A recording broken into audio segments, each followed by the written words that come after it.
প্রত্যেকটা পদক্ষেপ যেটা বাংলাদেশের সামরিক খাতের জন্য আমি সবসময় এটাকে সাপোর্ট করি।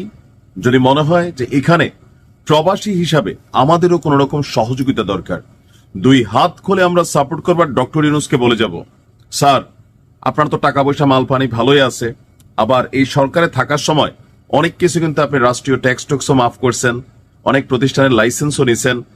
সো এই ধরনের বড় ধরনের যে প্রজেক্টগুলা আপনি ক্ষমতা থেকে যাওয়ার পর আপনার প্রতিষ্ঠান থেকে মিনিমাম 2-4 বিলিয়ন বা মিলিয়ন ডলার এই খাতে দিবেন, তাহলে মনে হবে যে ডক্টর ইউনূস রাষ্ট্রীয় চিঠিতে শুধু সাইন করে নাই, তিনি তার প্রতিষ্ঠান থেকেও এখানে টাকা দিছে, কারণ অনেক কোটি টাকা তো আপনি ট্যাক্স মাফ নিয়ে গেছেন। আমরা চাই সারা দেশের মানুষ এই প্রজেক্টে যে যার মতো সহযোগিতা করুক, কারণ বাংলাদেশকে আগামী দিনে টিকে থাকতে হইলে, ভারতের বিরুদ্ধে কথা বলতে হইলে, পাকিস্তানের বিরুদ্ধে কথা বলতে হইলে, মিয়ানমারের সাথে চোখ রাঙাইতে হলে আমার ডিফেন্স সিস্টেম শক্তিশালী হতে হবে, এর কোনো বিকল্প নাই। ভালো উদ্যোগ। দেশে ড্রোন কারখানা তৈরি হচ্ছে, আর এখানে চীন এবং বাংলাদেশ যৌথভাবে এই প্রজেক্টে হাতে নিচ্ছে, আর পেছনে বাংলাদেশের পক্ষে কাজ করবে আমাদের বিমান বাহিনী। এক দৃশ্য দেখতেই ভালো লাগছে। ড্রোন উৎপাদন, সংযোজন কারখানা স্থাপন এবং প্রযুক্তি হস্তান্তরের জন্য বাংলাদেশের সাথে চীনের G2G অর্থাৎ সরকার থেকে সরকার একটা চুক্তি স্বাক্ষরিত হয়েছে।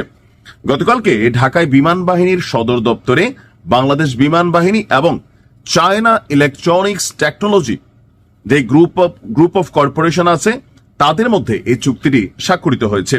বিমান বাহিনীর প্রধান air marshal chief marshal Hasan Mahmud Khan এখানে উপস্থিত ছিলেন। তো আমাদের আইএসপির পক্ষ থেকে বলা হয়েছে চুক্তির আওতায় বাংলাদেশ বিমান বাহিনী এবং সিইটিসি চীনের যে কোম্পানি, তারা যৌথভাবে বাংলাদেশে অত্যাধুনিক আনম্যানড এরিয়াল ভেহিকল অর্থাৎ মানববিহীন বা মনুষ্যবিহীন যে ড্রোন আপনার উৎপাদন এবং সংযোজন এখানে করবে। এর মধ্যে রয়েছে প্রযুক্তি হস্তান্তর, সক্ষমতা বৃদ্ধি, শিল্প দক্ষতা উন্নয়ন, যৌথ প্রযুক্তিগত সহযোগিতা, যা দীর্ঘমেয়াদে এই ড্রোন উৎপাদনের স্বনির্ভরতা আপনার পূরণ করবে। এই ধরনের ইউএভি বা ড্রোন সামরিক এবং অসামরিক কাজেও সহায়ক হবে।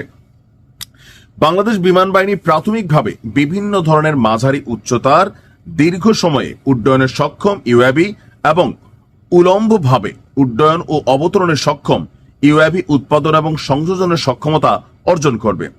মোট কথা এগুলা পড়া বাদ দিয়ে সোজা কথা আমি যেটা বলি, আমি যেটা বুঝি যে আমাদেরকে সামরিক খাতে শক্তিশালী হওয়া দরকার। কারণ এখন বাংলাদেশে যে ধরেন গতকালকে একটা বলছিলাম যে বুলেট উৎপাদন করবে, পাশাপাশি ট্যাঙ্কার এক্সেল, কারণ এখানে টোটাল জিনিসটা আমরা বাহির থেকে কিনে আনি। যারা অস্ত্র রপ্তানিকারক দেশ, সারা বিশ্বে যুদ্ধ লাগে বিলিয়নস অফ ডলার তারা এখানে ব্যবসা করে, পাশাপাশি আমাদের মতন রাষ্ট্রগুলোর সাথে অস্ত্র ব্যবসা নিয়ে সম্পর্ক নষ্ট হয়। তা আমরা যখন নিজে বানাবো যে ভাই আমার কাছে তো আছে, আমি এটা কেন কিনবো, চাপ দিয়ে কিন্তু ভাই আমেরিকা সহ, জার্মানি সহ, রাশিয়া সহ সবাই এরা কিন্তু অস্ত্র বানায়। তো আমাদের মতন দেশগুলো একটু সহযোগিতা করে, পাশাপাশি এখানে হিউজ পরিমাণ মেশিনারিজ বিক্রি করে যেগুলোতে বিলিয়নস অফ ডলার প্রফিট করে। এখন সরকারকে, রাষ্ট্রকে নিরাপত্তা রাখার জন্য, সার্বভৌমত্বের প্রতি যেন কোনো হুমকি না আসে, এই জন্য আপনার এই মেশিনারিজ গুলো দরকার। এত বছর যাবত এগুলোর উদ্যোগ নেওয়া হয়নি, এখন যত উদ্যোগ নেওয়া হচ্ছে, তো সেই উদ্যোগে আমি মনে করি ডক্টর ইউনূসের পয়সার অভাব নাই, বুড়া বয়স হয়ে গেছে, তিনিও ক্ষমতা থেকে যাওয়ার পর গ্রামীণ কোম্পানির পক্ষ থেকে বা ডক্টর ইউনূস ফাউন্ডেশন থেকে রাষ্ট্রের এই গুরুত্বপূর্ণ কাজে তিনি ভূমিকা রাখবেন। আর আমরা যারা আছি, যদি রাষ্ট্র মনে করে যে দেশের জনগণ একটু সাপোর্ট করুক, আমি করব। বেস্ট অফ লাক, এই প্রজেক্টটা সফল হোক। আসসালামু আলাইকুম।